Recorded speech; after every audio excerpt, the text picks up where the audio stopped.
दक्ष के 60 कन्याओं का विवाह। दक्ष और वीरणी के यहाँ देवी शिवा का अवतार। दक्ष के द्वारा उनकी स्तुति और सती के सद्गुणों एवं चेष्टाओं से माता पिता की प्रसन्नता। ब्रह्मा जी कहते हैं, देवर्षि, इसी समय दक्ष के बर्ताव को देखकर मैं भी वहां आ पहुंचा। पूर्ववत उन्हें शांत करने के लिए सांत्वना देने लगा। तुम्हारी प्रसन्नता को बढ़ाते हुए मैंने दक्ष के साथ तुम्हारा स्नेहपूर्वक संबंध स्थापित कराया। तुम मेरे पुत्र हो, मुनियों में श्रेष्ठ और संपूर्ण देवताओं के प्रिय हो। अतः बड़े प्रेम से तुम्हें आश्वासन देकर मैं फिर स्थान पर आ गया। तदनंतर प्रजापति दक्ष ने मेरी अनुनय के अनुसार अपनी पत्नी के गर्भ से 60 सुंदरी कन्याओं को जन्म दिया और आलस्य रहित हो धर्म आदि के साथ उन सब का विवाह कर दिया। मुनीश्वर, मैं उसी प्रसंग को बड़े प्रेम के साथ कह रहा हूं, तो सुनो। मुने, दक्ष ने अपनी 10 कन्याएं विधि पूर्वक धर्म को ब्याह दी। 13 कन्याएं कश्यप मुनि को दे दी। 27 कन्याओं का विवाह चंद्रमा के साथ कर दिया। भूत या ब्रह्मपुत्र अंगिरा और कुशाब्र को उन्होंने 2-2 कन्याएं दी। शेष 4 कन्याओं का विवाह अरिष्टनेमि के साथ कर दिया। इन सब के संतान परंपराओं से 3 लोग भरे पड़े हैं, अतः विस्तार भय से उनका वर्णन नहीं किया जा सकता। कुछ लोग शिवा या सती को दक्ष की ज्येष्ठ पुत्री बताते हैं, दूसरे लोग उसे मंझली पुत्री कहते हैं तथा कुछ लोग उन्हें सबसे छोटी पुत्री मानते हैं। कल्प भेद से ये तीनों मत ठीक हैं।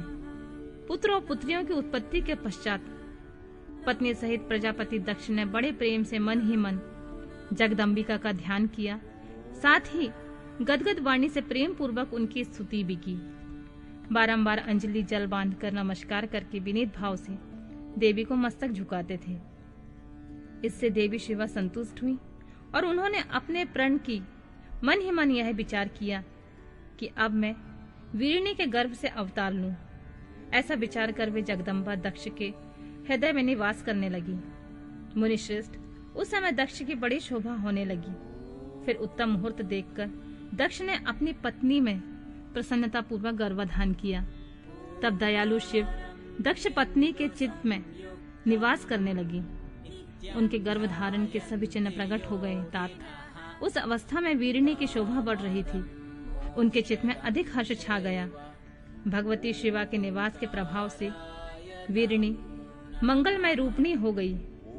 दक्ष ने अपने कुल संप्रदाय, वेद ज्ञान और हार्दिक उत्साह के अनुसार प्रसन्नता पूर्वक पुनर्वसन एवं संस्कार संबंधी श्रेष्ठ क्रियाएं उत्पन्न की।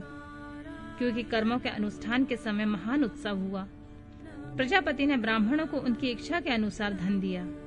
उस अवसर पर वाणी के गर्भ में देवी का निवास हुआ। यह जानकर श्री विष्णु आदि सभी देवताओं को बड़ी प्रसन्नता हुई।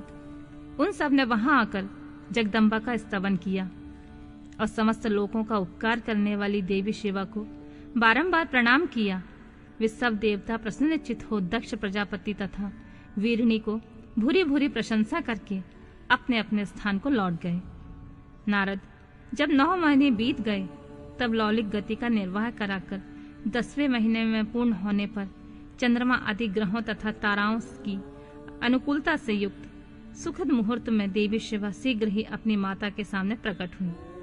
उनके अवतार लेते ही प्रजापति दक्ष बड़े प्रसन्न हुए।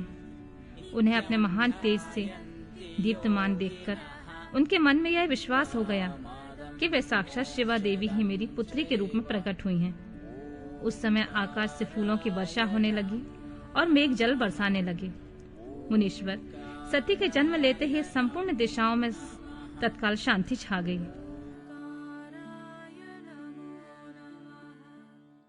देवता आकाश में खड़े होकर मांगलिक बाजे बजाने लगे।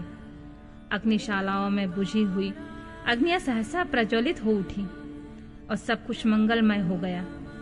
वारिणी के गर्भ से साक्षात जगदम्बा को प्रकट हुई देखकर दक्ष ने दोनों हाथ जोड़कर नमस्कार किया और बड़ी भक्ति भाव से उनकी स्तुति की। बुद्धिमान दक्ष की स्तुति करने पर जगत माता शिवा उसी समय दक्ष से इस प्रकार बोली, जिससे माता वारिणी न सुन सके।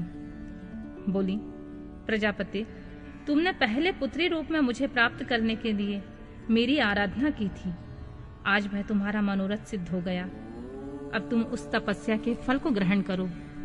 उस समय दक्ष से ऐसा कहकर देवी ने अपने माया से शिशु रूप धारण कर लिया और शैशव भाव को प्रकट करती हुई वहां रोने लगी। उस बालिका का रोदन सुनकर सभी स्त्रियां और दासियां बड़े प्रेम से वेगपूर्वक प्रसन्नता पूर्वक वहां आईं। आशिकी की पुत्री का अलौकिक रूप देखकर उन सभी स्त्रियों को बड़ा हर्ष हुआ। नगर के सब लोग उस समय जय जयकार करने लगे। गीत और वाद्यों के साथ बड़ा भारी उत्सव होने लगा। पुत्री का मनोहर मुख देखकर सबको बड़ी प्रसन्नता हुई। दक्ष ने वैदिक और कुलोचित आचार का विधि पूर्वक अनुष्ठान किया। ब्राह्मणों को दान दिया और दूसरों को भी धन बांटा। सब और यथोचित गान और नृत्य होने लगे। भली भांति मंगल कृत्यों के साथ बहुत से बाजे बजने लगे। उस समय दक्ष ने समस्त गुणों की सत्ता से प्रशंसित होने वाली अपनी उस पुत्री का नाम प्रसन्नता पूर्वक उमा रखा। तदनंतर संसार में लोगों की ओर से उसके और भी नाम प्रचलित किए गए, जो सबके सब महान मंगलदायक तथा विशेषतः समस्त दुखों का नाश करने वाले हैं। वीरिणी और महात्मा दक्ष अपनी पुत्री का पालन करने लगे तथा वह शुक्ल पक्ष की चंद्रमा के समान दिनों दिन बढ़ने लगी।